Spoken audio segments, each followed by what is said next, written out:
ஆனால் இன்றைக்கி இருக்கக்கூடிய ஸ்டாலின் அவர்கள் வந்ததுக்கப்புறம் நம்ம பல தடவை கேட்டு பார்த்துட்டோம், மனு கொடுத்து பார்த்துட்டோம், நானும் பார்த்துட்டேன், ஐயாவும் போய் பார்த்துட்டாங்க. அதாவது அவங்க அப்பாவை சொல்கிறார், அவரும் போய் பார்த்துட்டாங்க. ஆனால் வந்து பண்ணுறேன்னு சொல்லி அவர் வந்து நம்மளை வந்து நம்ப வச்சு நம்பிக்கை துரோகம் பண்ணிட்டாரு. அதே டாக்டர் ராமதாஸ் அவர்கள் வந்து பார்த்தீங்கன்னா, உலகத்திலேயே நான் தான் வந்து மக்களுக்காக எல்லா சமூகமும் நல்லா இருக்கணும்னு நினைக்கிறது. இந்தியாவில் மட்டும் இல்லை, உலகத்திலே நான் ஒரு ஆள் தான். காலையில் எந்திரிச்ச உடனே எல்லா ஜீவராசிகளும் நான் நல்லா இருக்கணும்னு நினைக்கிறது நான் ஒருத்தன் தான் இந்த உலகத்திலேயே. அன்புமணி ராமதாஸ் அவர்களுடைய தோணி வந்து இந்த மாதிரி நம்ம வந்து தோத்துக்கிட்டே இருக்கோம். அவர் இன்னும் குறிப்பாக என்ன சொல்றாருன்னா, தனிப்பட்ட முறையில் நம்ம வந்து யானை சின்னத்தில் நிற்கும் போதே 4 சீட்டு ஜெயிச்சோம், இன்னைக்கு கூட்டணியில் நிற்கும் போது வெறும் 5 சீட்டு தான் ஜெயிக்கிறோம். இது என்ன உங்களுக்கு அசிங்கமா இல்லையா, இது வெக்கமா இல்லையா அப்படின்னு கேட்கிறாரு. இதுல ஒரே ஒரு விதிவிலக்கு சீமான் மட்டும்தான். சீமான் தான் வந்து ஒரு எஸ்சி கேண்டிடேட்டை கொண்டு போய் பொது தொகுதியில வைக்கிறது. அதே மாதிரி எந்தெந்த தொகுதியில வந்து பெரும்பான்மை சாதிக்க சமூகத்தினர் ஆதிக்க சமூகத்தினர் இருக்காங்களோ அவங்களை நிக்க வைக்காம வேணும்னு ஒரு மற்ற சமூகத்தை நிக்க வைக்கிற ஒரு துணிச்சல் வந்து சீமான் அவர்களுக்கு மட்டும்தான் இருக்கிறத நம்மளால பார்க்க முடியும். தமிழ்நாட்டில் வந்து நாங்க மதவாத அரசியல் இல்லைன்பாங்க, ஆனா சாதிவாதி அரசியல் தான் இங்க பயங்கரம்.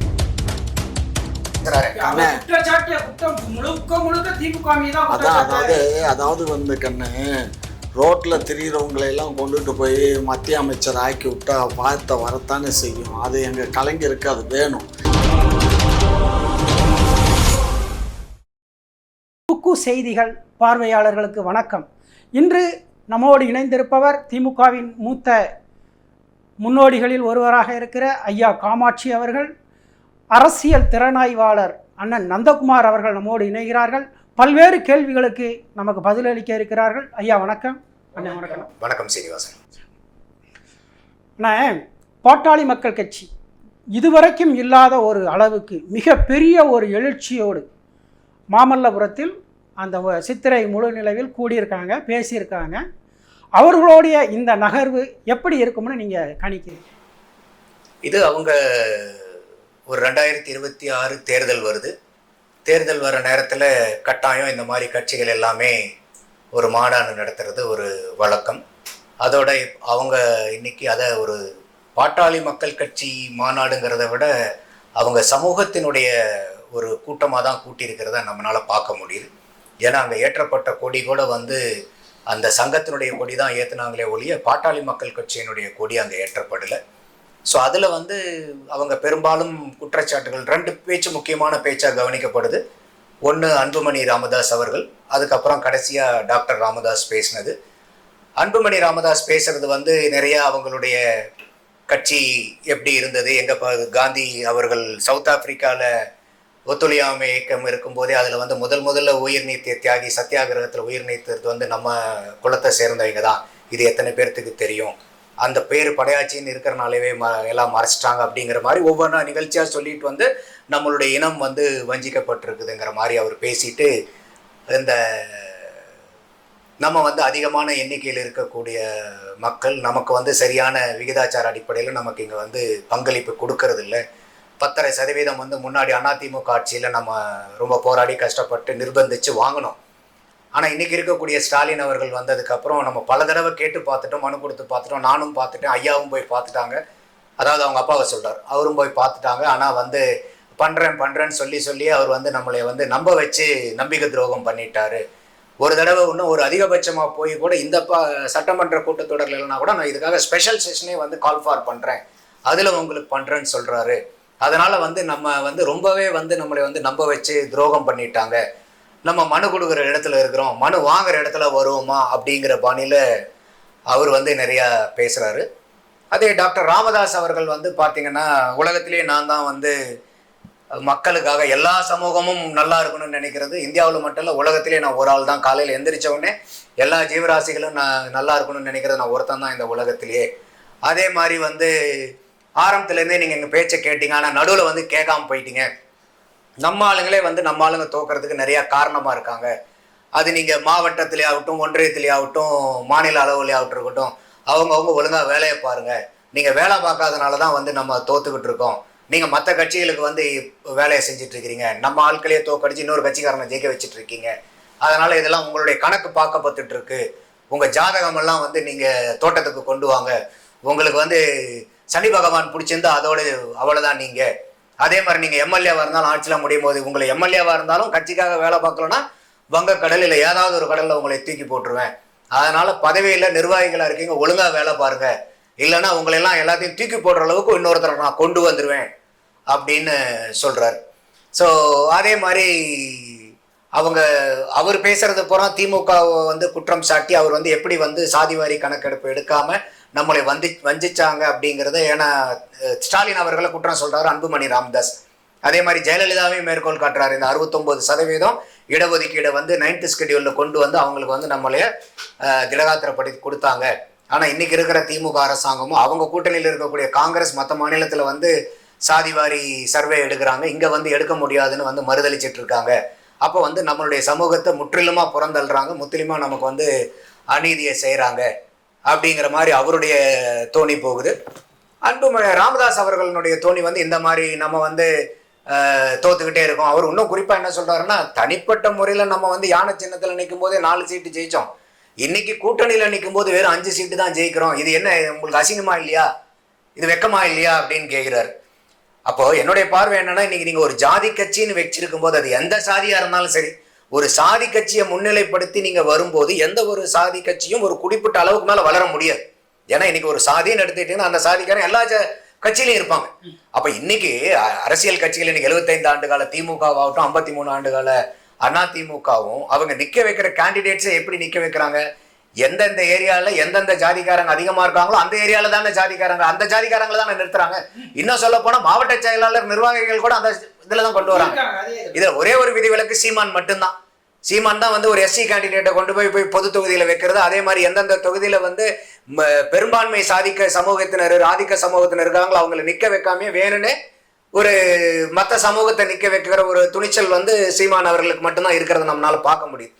அப்போ இவங்க வந்து ஒரு ஜாதியின் பேர்ல ஜாதி கட்சி ஆரம்பிக்கும் போது என்ன ஒரு அட்வான்டேஜ் அப்படின்னா, நீங்க ஒரு புதுசா கட்சி ஆரம்பிக்கிறீங்கன்னா அது கொள்கை என்ன, கோட்பாடு என்ன, அதனுடைய தத்துவம் என்ன, நீண்ட நெடிய பயணங்கள் என்னன்னு சொல்லி நீங்க படிப்பனை ஒவ்வொரு மக்களா போய் தெரு தெருவா போய் சந்திச்சு அந்த கொள்கைகளை சொல்லி ஊட்டி வளர்த்துறது பயங்கர கஷ்டம். அதனால என்ன பண்றாங்க, இந்த ஜாதி சம்பந்தப்பட்ட கட்சிகள் ஆரம்பிக்கும் போது உங்க கட்சி என்ன கோட்பாடு என்னங்கிறதெல்லாம் அடுத்ததான் நம்ம ஜாதிகாரன் ஒரு கட்சி ஆரம்பிச்சிட்டாண்டா வாடா அப்படிங்கிற போது ஒரு உடனடியா ஒரு கூட்டம் கூடும். ஒரு உடனடியா அதுவும் எல்லா அந்த ஜாதியை சேர்ந்த எல்லாரும் வந்துட மாட்டான். அது வந்து வன்னியர்களா இருந்தாலும் சரி, எஸ்சி எஸ்டியா இருந்தாலும் சரி, கவுண்டர்களா இருந்தாலும் சரி, யார் எந்த சமூகத்தை சேர்ந்த கட்சி ஆரம்பிச்சாலும் ஒரு உடனடியா ஒரு கூட்டம் கூடுமே ஒழிய அந்த கூட்டம் அந்த அதாவது அந்த ஒரு குறுகிய கால பலன் மட்டும்தான், அதுக்கு மேல அது வளராது. அதுதான் வந்து இன்னைக்கு ராமதாஸ் அவர்கள் சொல்லக்கூடியது. நம்ம இன்னைக்கு அவர் சொல்லிட்டு இருக்கிற நம்ம தனியா நிற்கும் போதே 4, இப்ப கூட்டணி எல்லாம் சேர்ந்து இத்தனை வருஷம் ஆகி 5 தானே இருக்கிறோம், இதா வளர்ச்சி அப்படின்னு கேட்கிறாரு. காரணம் என்னன்னு நம்ம ஆராயும் போது உங்களுக்கு ஒரு சாதி பேரை வச்சு வரும்போது ஒரு உடனடியா ஒரு சின்ன கூட்டம் ஈஸியா கூட்டிட முடியும். ஆனா அவங்க இன்னைக்கு இருக்கக்கூடிய அரசியல் தமிழ்நாட்டுல வந்து நாங்க மதவாத அரசியல் இல்லைன்பாங்க, ஆனா சாதிவாதி அரசியல் தான் இங்க பயங்கரம். இன்னைக்கு எந்த கட்சி சாதியை தூக்கி பிடிக்காம இருக்குது, ஒரு சில கட்சிகளை தவிர. அப்போ இது ஐடென்டிட்டி பாலிடிக்ஸ் தான் இங்க இருக்குது. இவன் என்ன சாதி, இந்த என்ன கூட்டம், நீ எந்த ஏரியால எந்த சாதிக்கார அதிகமா இருக்கான்னு இப்படி பார்த்து போட்டு இன்னைக்கு எல்லா கட்சியும் பண்ணும்போது நீங்க தனியா ஒரு சாதிக்குன்னு ஒரு கட்சி ஆரம்பிச்சு நீங்க என்னத்தை சாதிக்க முடியும்? அது முடியாது. அப்போ நீங்க எடுக்கக்கூடிய ஒரு ரூட்டு ஒரு குறுகிய கால பலனுக்காக எடுக்கிறாங்க. ஆனா அந்த குறுகிய கால பலன் அறுவடை பண்றாங்க. ஆனா நீண்ட நெடிய பயணத்துல வந்து அது அவங்களுக்கு பலன் கொடுக்குது. ஆனா கொடுக்கறது இல்லை, கொடுக்கவும் கொடுக்காது. ஏன்னா இது ஐடென்டிட்டி பாலிடிக்ஸ் உடைய ஒரு அடிப்படை அதுதான். ஒரு குறிப்பிட்ட குறுகிய கால பலன் கிடைக்குமே ஒழிய நீண்ட கால பலன் கிடைக்காது. இதுதான் வந்து அவங்க 2 பேரும் பேசின பேச்சுல இருந்து இந்த மாநாட்டுல இருந்து அவங்க 2 பேச்சை கேட்கும் போது நமக்கு இதுதான் ரொம்ப யதார்த்தமா புரிய வருது. இப்போ நம்ம ஒரு பொதுவான ஒரு கேள்வி, ஒரு ஜாதி ஒரு அரசியல் அந்த சாதி கட்சி அதிகாரத்தை கைப்பற்ற முடியுமா? மிகப்பெரிய தலைமை அதிகாரத்தை கைப்பற்ற முடியுமா? இன்னைக்கு எப்படி வந்து அரசியலுக்குள்ளார மதம் வரலாமா, அரசாங்கத்துக்குள்ளார மதம் வரலாமா? கண்டிப்பா யாரா இருந்தாலும் வேண்டாம்பாங்க. அதே மாதிரிதான் அரசியலுக்குள்ளார சாதியும் வரக்கூடாது, அரசாங்கத்துக்குள்ளார சாதியும் வரக்கூடாது. அனைத்து மக்களுக்குமான அரசியல் இருக்கணும். இப்ப ஏன் கட்சி ஏன் ஜாதிகாரனுக்கு மட்டும் நீங்க இந்த பலனை கொடுங்க போது அடுத்த ஜாதிகாரன் ஒவ்வொருத்தரும் அவனுக்காக ஃபைட் பண்ணும்போது இங்க எங்க ஒற்றுமை வரப்போது, இங்க என்ன எல்லா மக்களுக்குமான அரசியல் எங்க கிடைக்க போகுது? இருக்காது, ஒரு சமத்துவமான அரசியல். இப்ப தமிழ்நாட்டுல என்ன நான் வந்து ஒரு முன்னுக்கு பின் முரணா இருக்கக்கூடியதை பாக்குறேன்னா, இங்க வந்து பேசக்கூடிய எல்லாரும் பாருங்க, இல்ல நீங்க வந்து அரசியலுக்குள்ளார மதத்தை கொண்டு வரக்கூடாது, அரசாட்சிக்குள்ளார மதத்தை கொண்டு வருவார், சூப்பர். சாதியை கொண்டு வரலாமா? சாதி ஓகேவாப்பா, இது எவ்வளவு பெரிய ஒரு முன்னுக்கு பின் முரணான வாதம் இல்லையா? மதம் கூட மாறிக்கொள்ளலாம், சாதி மாறிக்கொள்ள முடியாத தீய சக்தி. அப்போ இந்த சாதின்னு வரும்போது, அதாவது நம்மளுடைய அடிப்படையே என்னன்னா, தமிழனுடைய அடிப்படையே வந்து உயிர்மை நேயம். நம்ம மனித நேயம் கூட பேசுறது இல்லை.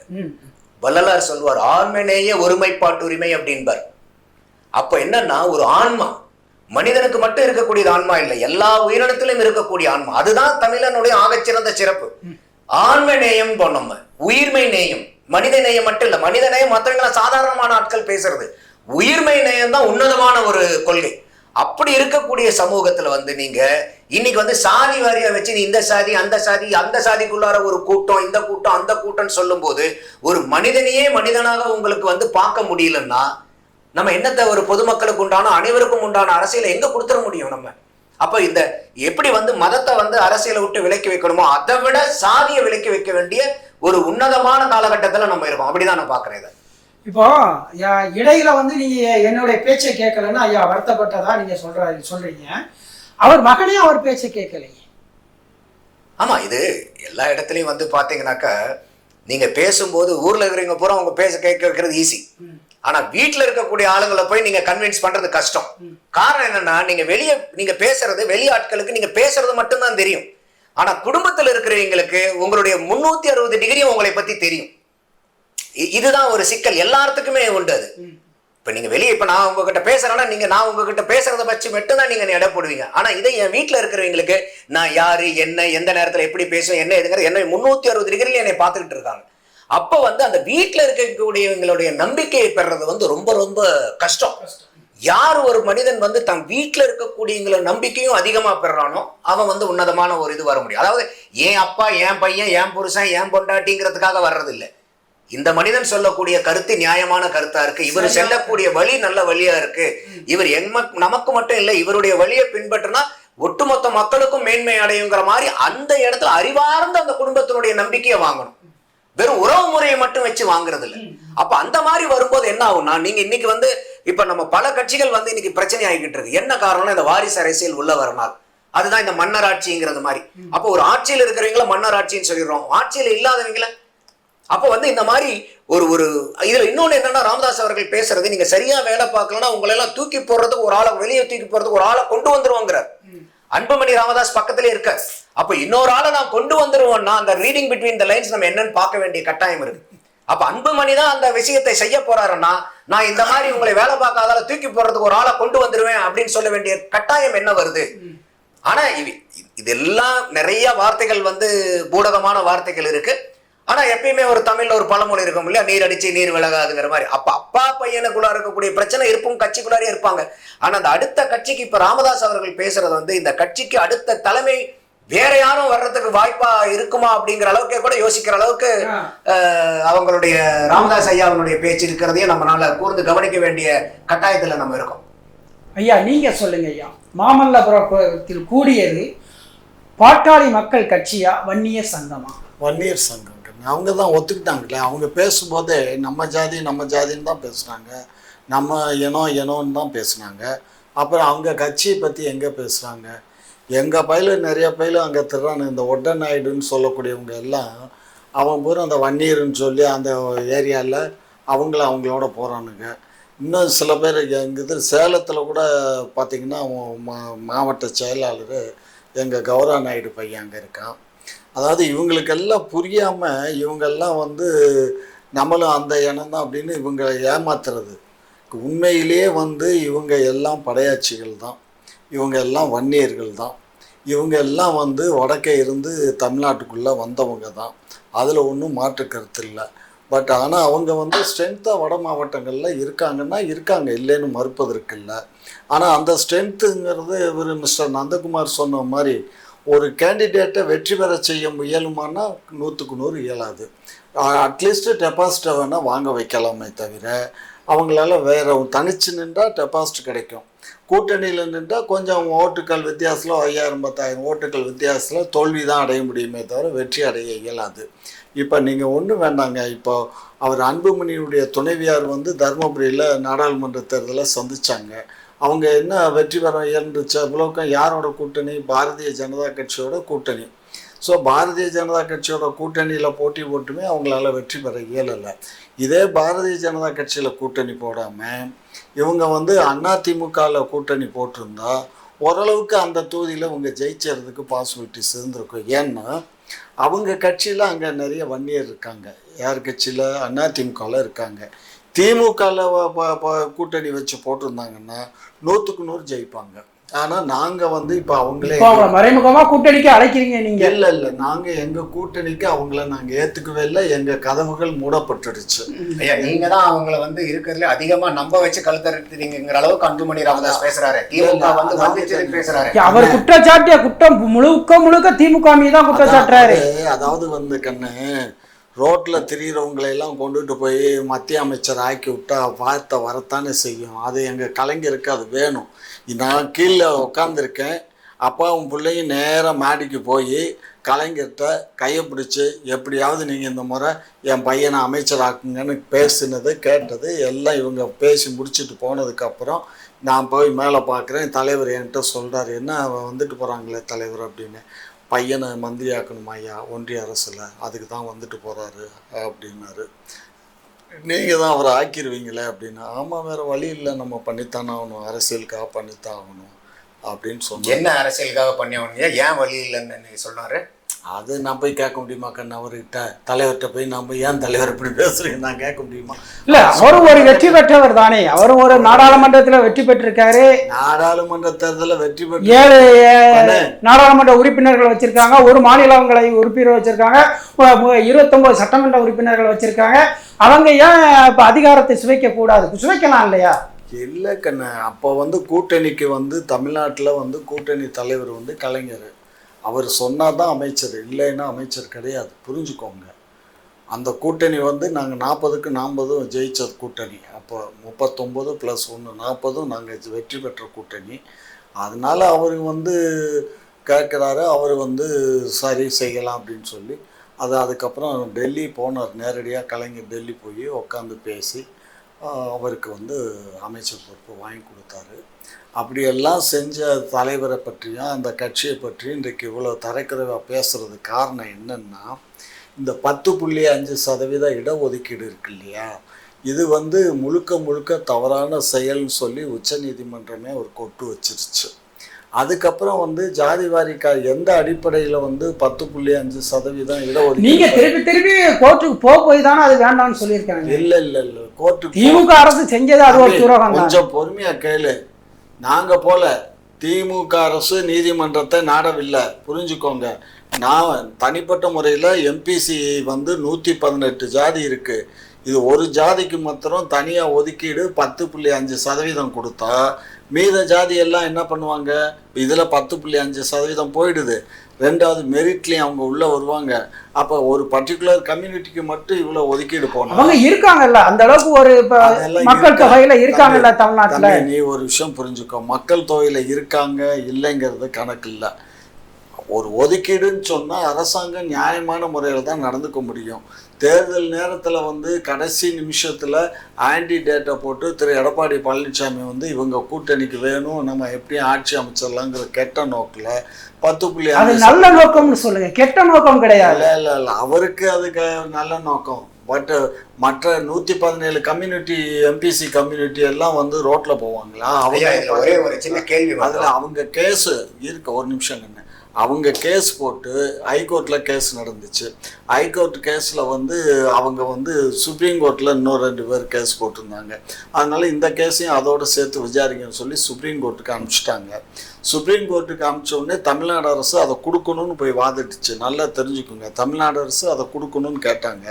அப்போ அந்த உச்ச நீதிமன்ற நீதிபதி என்ன கேட்டாங்கன்னா, எந்த அடிப்படையில் இந்த 10.5% கொடுத்தீங்க? நீங்கள் அவங்க மக்கள் தொகையுடைய அடிப்படைன்னு சொன்ன. மக்கள் தொகைன்னா நீங்கள் மக்கள் தொகை கணக்கு எடுத்திருக்கீங்களா? நீங்க கணக்கும் எடுக்க மாட்டீங்க, சாதிவாரி கணக்கும் எடுக்க மாட்டீங்க. இதை கொடுக்கறதுக்கு எதிர்ப்பு தெரிவிப்பீங்க. யாரு எதிர்ப்பு தெரிவிக்கல, கொடுக்கணும்னு நாங்க கேட்கிறோம். அது எப்படி உங்களை மீறி அது எப்படி அந்த சுப்ரீம் கோர்ட்டுக்கு போவாங்க? திமுகவை மீறி எப்படி சுப்ரீம் கோர்ட்டுக்கு போவாங்க? இல்ல அது அந்த நேரம் உங்களுக்கு தெரியாது. நானே கேஸ் போட்டிருக்கேன். ஒரு நாட்டின் முதல்வரை மீறி ஒருத்தர் சுப்ரீம் கோர்ட்ல போய் வழக்கு தொடுத்துவாரா? அந்த ஜாதி அந்த சங்கத்துல இருந்து போட்டதையா? என்ன புரியாதனமா பேசுற? அது உனக்கு தெரியுமா? என்கிட்ட எல்லாமே வச்சிருக்கேன். நான் யார் யாரெல்லாம் வழக்கு போட்டாங்க அதுல நானும் ஒரு ஆளு, புரிஞ்சுக்கோ. நானும் எந்த ஆட்களும் எம்பிசி வர்றாங்க. யாரு இந்த கம்பளத்து நாயக்கர் இருக்காங்கல்ல, கம்பளத்து நாயக்கருங்கிற இனம் வந்து எம்பிசி கோட்டால இருக்காங்க. அவங்க வந்து அதிகமான மக்கள் இருக்காங்க தெரியுமா? தமிழகத்துல இருக்கக்கூடிய ஜனத்தொகையில கம்பளத்து நாயக்கருங்கிற ஒரு இனம் வந்து 7 கம்பளம்ங்கிறது அதிகமான ஆட்கள் இருக்காங்க. அவங்க பாதிக்கப்படுறாங்க. அவங்க எல்லாம் வறுமை கோட்டு கீழே இருக்கக்கூடிய கம்யூனிட்டி. பறையர் சாதி பற்றும் பெருசாதி நட்பும் பறையர் பேரினம் ஒன்று கூடும் பறையர் வாழ்வுரிமை அரசியல் மாநாடு நாள் மே 18, 2025 ஞாயிற்றுக்கிழமை காலை 10 மணி முதல் 1 மணி வரை. இடம் அரசன் கார்டன் மகால், பெரம்பலூர் புதிய பேருந்து நிலையம் எதிரில், பெரம்பலூர். புரட்சி தமிழகம் பறையர் பேரவை மாநில தலைவர் ஏர்போர்ட் தா மூர்த்தி அழைக்கிறார்.